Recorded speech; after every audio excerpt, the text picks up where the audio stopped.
Today's video, you guys will learn everything from this peaked senses effect, crazy light trails. We're going to build more on match cuts, show you some more advanced examples, as well as things like reptile eyes and other insane looks. Hope you guys learned something new. Hope you enjoy. Let's get right into it.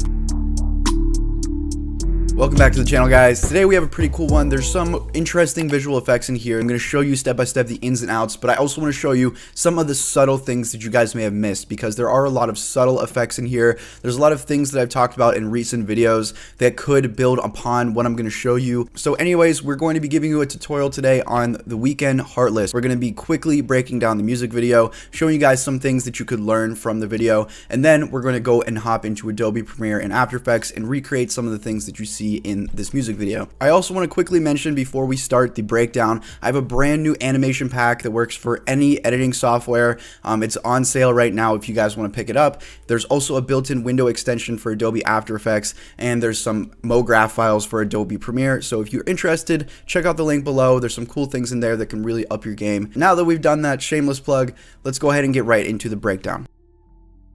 So we have some interesting titles here. I think I could probably make a whole video just about the titles, so we're not going to talk about this for now. I want to get into more of the visual effects that you're seeing here. A lot of you may be wondering about this. This is a shot that I think a lot of people probably would wonder, how is this pulled off? For me, I felt like this was a very difficult thing to analyze as well, because there's a lot of things happening in the background. There's a lot of flashy lights, and the work that they've done for this is very good. So there's two main opinions. I'm guessing that people either think that this is a CGI car or this is a real car. In my opinion, I think that this is a real car. Of course, if you guys have more information or if you would like to share your opinion, leave it in the comments below so that we can build more upon it. But I think that this is a real car. I think that they used a techno crane to go through the car window here. And I think they used some sort of crossfade match cut to actually create two scenes and kind of seam them together. So I made a video talking all about match cuts. There's a few more match cuts here. Again, this is the Weeknd Heartless, directed by Anton Tammy. I made a full video talking about some of Anton Tammy works earlier. He's one of my favorite music video directors. Let me show you my reasoning for why I think that this isn't a CGI car and that this is a match cut. So if you get to around the 22-second mark here, around the second frame of it, if you pay attention to some of the things in the background, I think that's the only real tell that makes me think that this is two shots put together. I'm going to zoom it in here, but you can see if we swap frame by frame, the lights on the car in the background, they kind of change from this frame. You can also see, if you pay attention to his face and hair, as we move between these couple of frames, you're going to see it kind of morph into a little bit of a change. So what I think they did, I think they had some sort of techno crane where they could get some sort of motion control shot. Considering the fact that the camera starts up so high here, I think that plays into that idea even better. I think they had one shot where they go through the car as sort of a plate layer, and they might have had a stand-in, or they might have just told the Weeknd to stand in the background here so that he could be seen. And then as you get to that spot where I told you things kind of hop in the back, so around the 22-second mark, so right here, this is the frame that I'm talking about. I think that this is where the crossfade, the match cut changes in the background. So they used a combination of masking, and then the second shot, they may have put an X on the ground for where the Weeknd could start his movement. That's just what I think. There's a lot of different things. I mean, another reason why I think this is two shots, as soon as you get to this spot here, it doesn't look like the camera is organically moving through a car window. It looks like at this moment, it looks like the car is a frozen layer zoomed through in some editing software right here. So in the ASAP Forever music video, if you watch whenever they're going through a lot of these windows, this is the same kind of look where it passes through, but that's not a realistic look in my opinion. I think that the car is a separate shot in this case, and I think that they zoomed it through, and this is its own shot where they started at that point and then went across. Now that seems very complicated. I hope that doesn't deter a lot of you guys, a lot of complex talk. To give it to you in the most base terms, I'm going to leave you some tutorials below and some explanation videos below on match cuts, on motion control. If you watch some of these, you're going to have a better understanding of how something like this could be created. All right, so moving along, a lot of visual inspiration from Fear and Loathing in Las Vegas, the Johnny Depp movie. You may have seen it on Netflix. I think it was on there a couple months back. So you have these interesting shots. You have a lot of flashing in the background. We'll see later near the end, there's some cool psychedelic psychedelic effects. We're gonna break that down quickly. Let's talk about some subtle things. So we have this interesting dreamy glow in the background. There's a lot of ways to create glow. There's presets, there's plugins. If you guys want a cheap preset for Premiere, my website, Effects Pack 2, has some glowing. In After Effects, there's a built-in glow effect as well. So it depends. There's a lot of different ones on the market. There's a lot of different glow looks. I like this dreamy one, and here is one of the main effects that we're going to talk about, the match cut. So the match cut is used here. I mentioned this exact match cut in my match cut tutorial that I talked about. This specific director, Anton Tammy, he uses it a lot. It's a great, interesting, seamless transition. It's one of my favorite transitions. A lot of you may have seen this, but you may not have known that this next scene is a match cut as well. So if you pay attention to the smoke, you can see that the framing is the same. As he goes to blow the smoke out of the side of his mouth, they use a different cut where he's blowing a smoke out of his mouth as well. So that in of itself, where he goes to blow out the smoke and it switches to another scene where he's blowing out the smoke, that is an interesting match cut that I think is a lot more subtle than the other one with the hand. It's a lot more well thought out, and it's a lot more kind of covered up. That's a great match cut. If you want to learn more about match cuts, click the link in the description. Like I said, I made a full dedicated upload just on match cuts and the different kind of them. We break down 5 of them in that video. Now let's get into some of the crazy, trippier stuff. We get to the scene where the Weeknd is going to go ahead and lick this toad. There's this cool scene of them driving, and you have a mix of real footage with these light trails. We're going to talk about this. This is a really interesting look. We're going to talk about tracking. We're going to talk about creating these interesting light trails and how to blend them properly. He licks the toad, and one effect that you're going to see right here happened very quickly, but you'll see this elongated tongue. We're going to show you exactly how to do that within After Effects using the puppet tool. Listening to the audio is a huge part of the editing. So these 3D little trippy psychedelic flowers here were created by this guy here, Osco, I think that's how you pronounce it. Really interesting motion graphics look, a lot of cool texture things. I'm going to leave his Instagram down below if you want to check out more similar work to this. A few seconds later, I'm going to show you how we can create something like this, these cool reptile eyes. I think this one looks a little bit more practical. It looks kind of like it's contact. It's a little more subtle, but it's pretty interesting as well. So we'll show you how to create these reptile eyes. And then there's some cool practical effects. We have some probably from the makeup crew. They put some boils on his hand using some thing that we could talk about is this interesting look. Pull off something like this. It's really up to the reflective material. You could go on Amazon. If you check out the link below, I actually found some pretty interesting ones. Here's some iridescent ones. I think that's how you pronounce it. Holographic. Here is another opal holographic materials. So it's as long as you can find some sort of reflective material. I think this copper one might be closer to the one they're using. Of course, lighting matters. Everything's going to look different. As long as you can find something that is super reflective, you can get these interesting natural warping shots like this. I'm not actually going to get too in depth with the match cuts because, like I said, I made a full video step by step on 5 different ways you can create a match cut. But I am just going to show you some of these examples here. This first example, I wanted to create this kind of seamless transition. I had one shot where he was placing the bat up against this picture, and then I had another shot where I actually created an After Effects camera to create this motion going from one picture to the other. So I made all those zooms within After Effects. If you want to see the behind the scenes on that, link below. I made this match cut here where basically you just cut the footage. You can line it up so it looks like it's matching.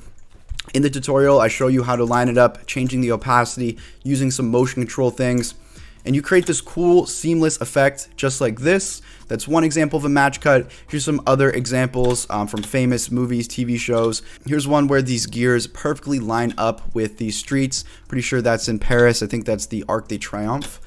Here's some other cool things. One from Greece. This is a graphic or graphical match cut. There's a lot of invisible things going on here that you can pick up on. Tongue out here, tongue out there, and there. So the next 4 shots, they have this sort of subtle match cut where they're mixing. Let's go ahead and break this down. You can see a little bit of warping, stretching, especially when we move to the next scene. This is where you can see it a lot better. You can even see a little bit of his thumb kind of warp.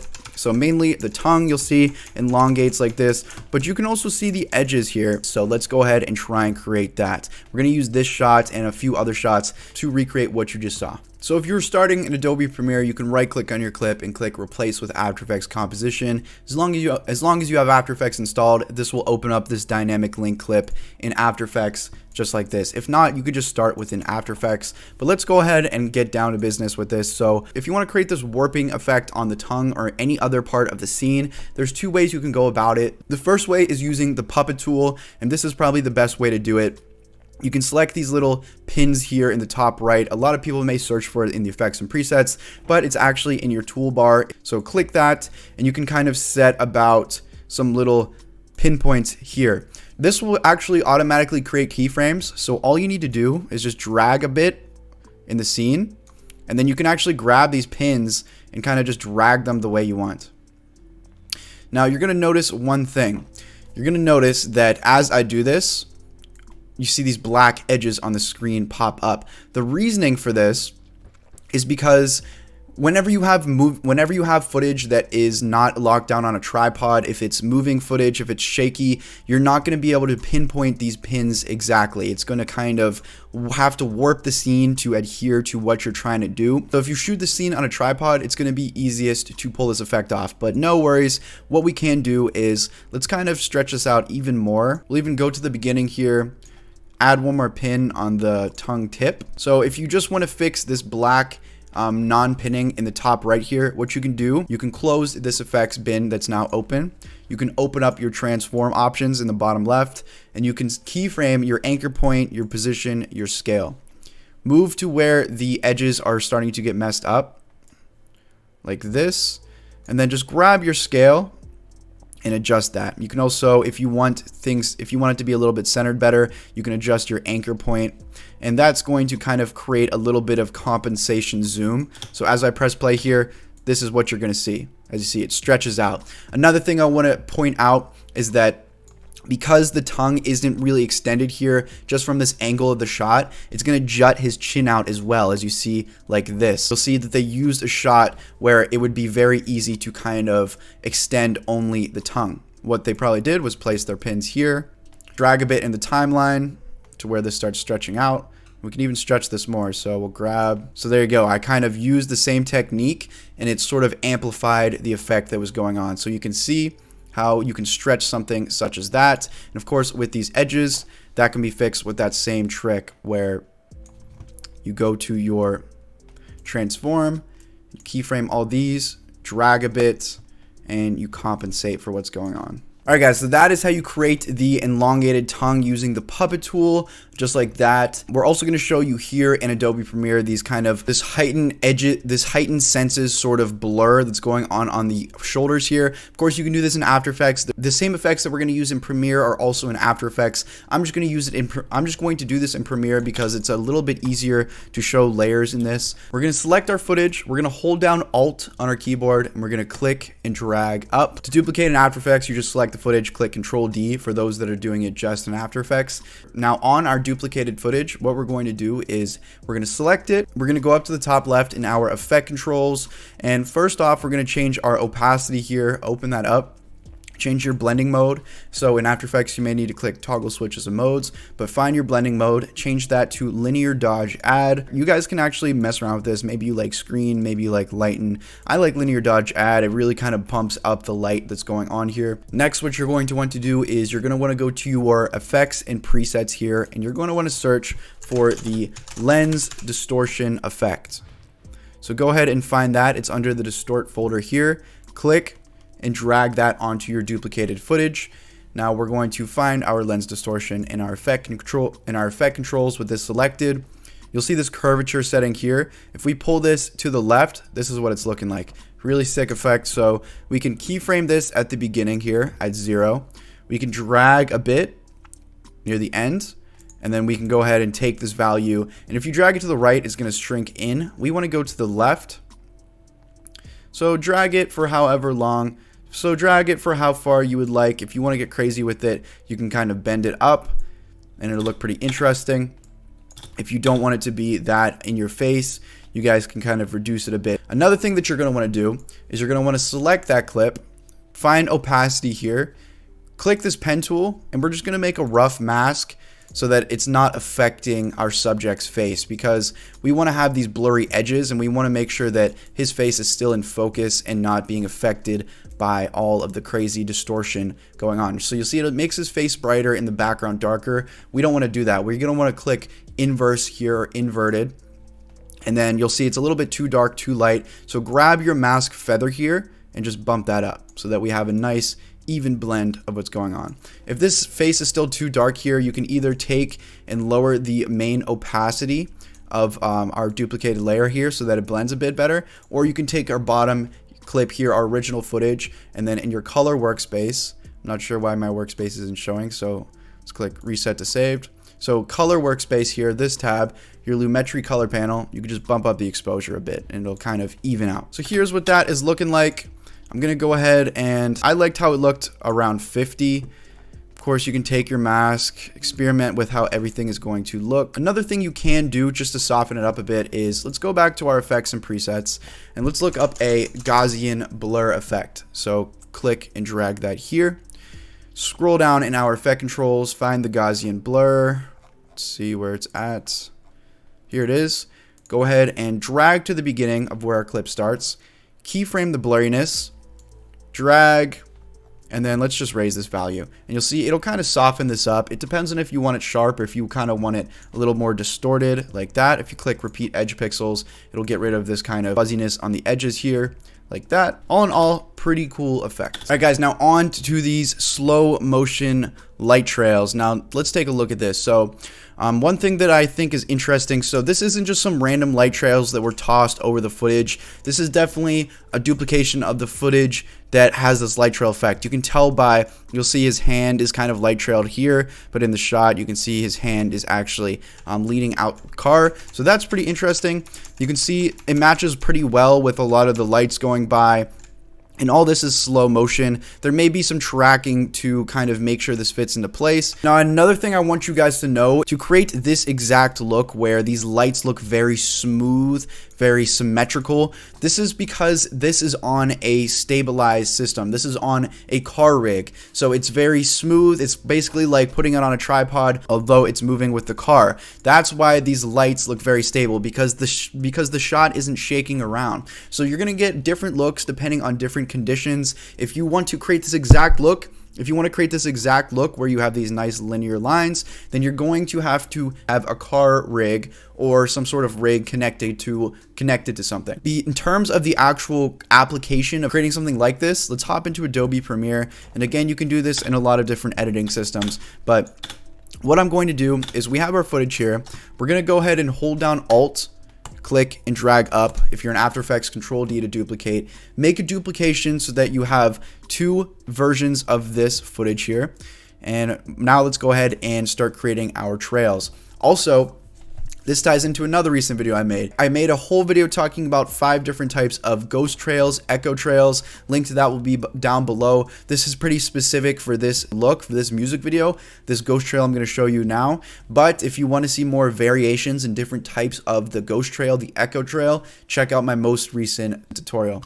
So we're going to start off, we're going to go ahead and look up the echo effect. We're going to change this around a bit to try and get the look in the music video. So drop on echo. Immediately it's going to get brighter. What you want to do is change your echo operator to maximum. Take your number of echoes, make that, I would say, 11. Play this. It's going to look super crazy, as you can see. Let's go ahead and fix that. We don't want the echo affecting the Weeknd here. We only want it affecting the lights in the background. Also, if my camera starts lagging, it's because my computer, this is a very computer intensive effect. So keep that in mind when you are creating this. Make sure you save your project in case you do crash or something like that. But for your echo in your effect controls on your duplicated clip, click this pen tool. If you want to make it easier, you can just hide this for now. And we're just going to draw a mask around our subject. And again, this doesn't have to be perfect. We're going to finesse a little bit. Let's turn this back on. Here's what this looks like. This is affecting only the Weeknd. We want to click inverted so that it's now affecting only the background. And look how nice that looks. Let's just smooth out this mask. Select, take your mask feather. So whenever you have a lot of lights like this, that's when you're going to get this really cool looking effect, like those time-lapse night car footage things. night car stock footage clips that you see a lot in a lot of reality TV show, B-roll, etc., etc. This is how you can get this. Lots of flashy lights. You have the echo. Now let's just start at the beginning. Keyframe our mask path for our echo path. And we can just go ahead and select this mask 1. And we can just move it with our subject here. So just click and drag a little bit. You'll see we have these keyframes. So the mask is going to be moving with our subject. And we can just kind of adjust as we go along. That is looking like as of now. Of course, rendering this is going to look different. If you want to make these light trails a little bit more crisp or longer, what you can do, hop back into your effect controls. Of course, you can just change your number of echoes. You can bump that up. Look how crazy you can really get with it. 43, that would look pretty insane. If I was going to do that, I would probably feather a bit more. So I'll go ahead and render that so you guys can really check it out. Now the last step for this effect, you're going to want to go up to your opacity, and this is why we duplicated the clip at the very beginning. This is why we're not just doing it on the original footage.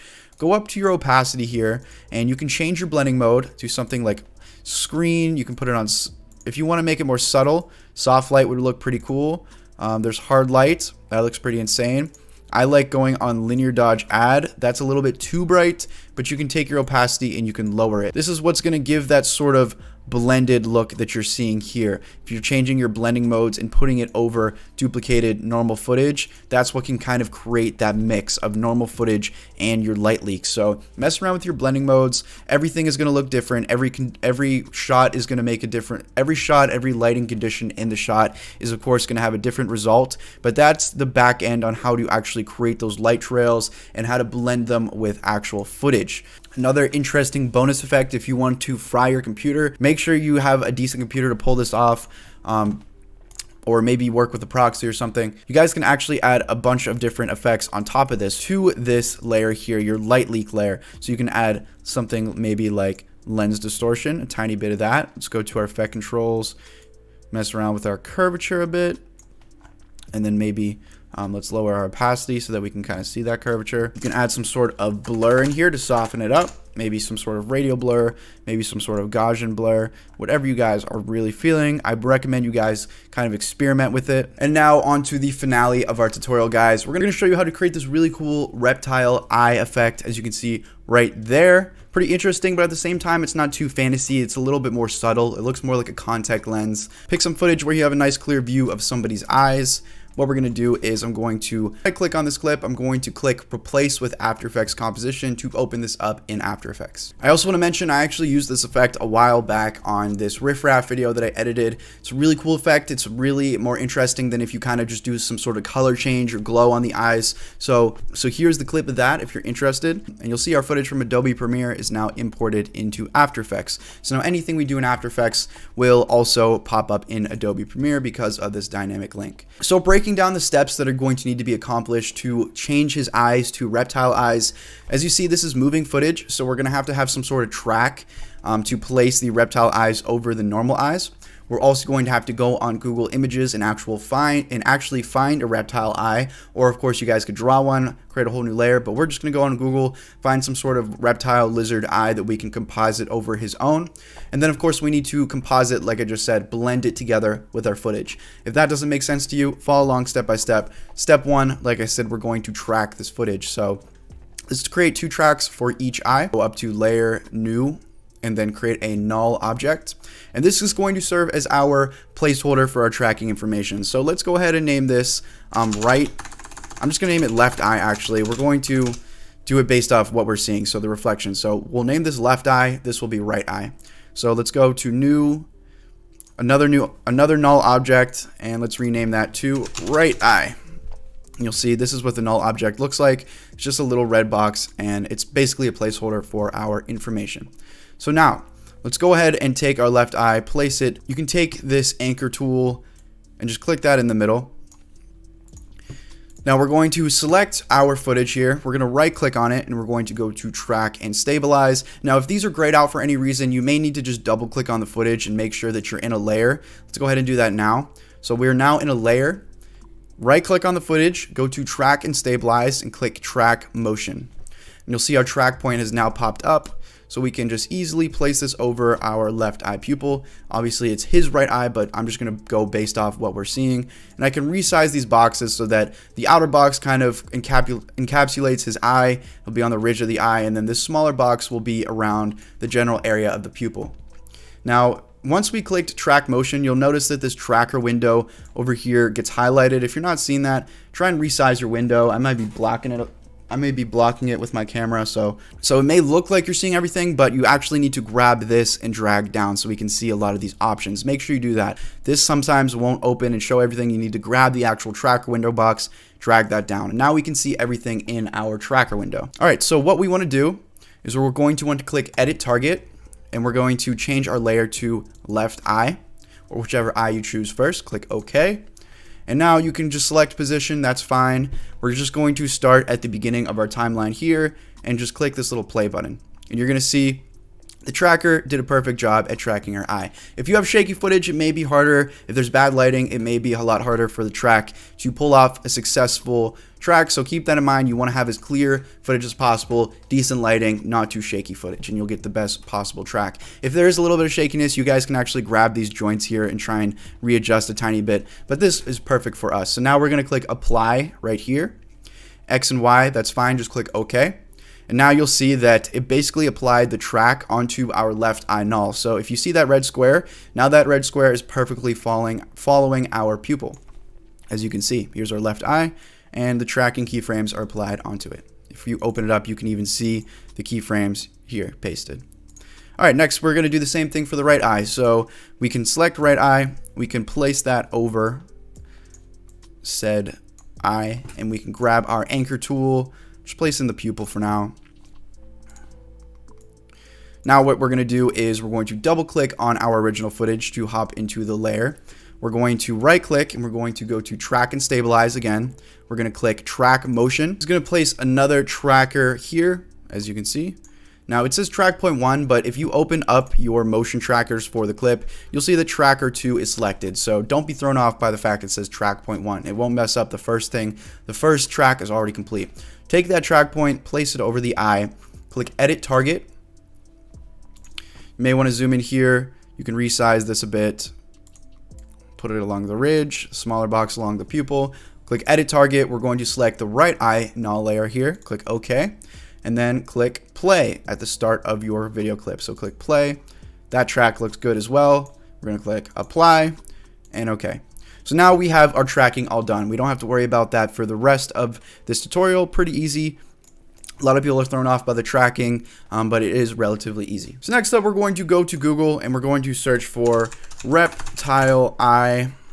As you can see, go to images and let's try and find some royalty-free clip that we can use here. This is a good one. You can also go to the music video if you're trying to base this off of the actual eye effect from here. So pretty simple. I think that you could even create that with shape layers, but we're just going to composite it because it's pretty simple as well. I think this one here will work fine. So let's go ahead and right click, save the image, name this reptile eye, click save, and then you can just click show in folder.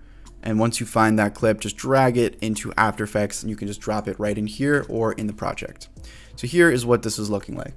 Now, obviously, we don't need all this excess, so we're going to just create a simple little mask. So click G on your keyboard or grab your pen tool in the top left and just draw a circle, click and hold your mouse to bend. If you guys have any trouble with this, just watch my masking tutorials for help on this. We're going to create a circular mask around this reptile pupil eye. It looks okay. We can select the layer now and click M on our keyboard. Open up this mask here and we can just add a little bit of feather. So drag this and feather it, and you'll see it'll just kind of soften the edge a bit. Sweet. So now what we're going to do is we're actually going to click on our transform option. So open up your triangles here, close the mask, open the transform. We're going to scale this down. We're going to place this over the pupil. We're going to try and scale this and place it so that it's as accurate as possible. Now you'll see that we can actually take this mask here and compensate for the eyelid. So that's a nice way where we can realistically blend this. Click off to see what that's looking like. And you may need to go between the transform options to change it. You may need to go between changing your actual mask, what that is looking like. And you may need to go between your mask options here and changing your feathering until you ultimately have something. We'll even change our expansion. We'll lower that a tiny bit, and that'll help. Find something that you think looks pretty good. Now, you can also close this, and sometimes you'll have a toggle switches of modes here. You'll see my mode is right here. We can select this, and we can now look for a nice blending mode. So you can click screen, add, and what this is going to do is it's going to take the actual details in the eye. So our subject here is brown eyes, but if you have a colorful eye where there's a lot of detail in it, and even for this brown eye, you'll see that the lighting in the eye, if you're changing the blending mode on the layer as opposed to just lowering the opacity or keeping it on normal, you're going to see that you can keep the lighting on the eye that was there originally. So it just makes it look a little bit more realistic. If you wanted to go with one of the darker blending modes, that would blend better with browner eyes, with more brown eyes. But find something you like. I think add is good because it brings in some of that reflection. Now, if we press play, you'll see that it just kind of floats away. Now, this is why we did the tracking at the beginning of this tutorial, because all I have to do is select this reptile eye, go to this parent and link. You can select it, and I'm just going to select left eye, and bam, we're done. As you see, I press play, and it is completely stuck to the left eye. It's as easy as that. That's why we do the tracking at the beginning. This is a pretty short clip, but of course, it works the same either way. So pretty simple. If you want it to look a little bit more like this, top into After Effects.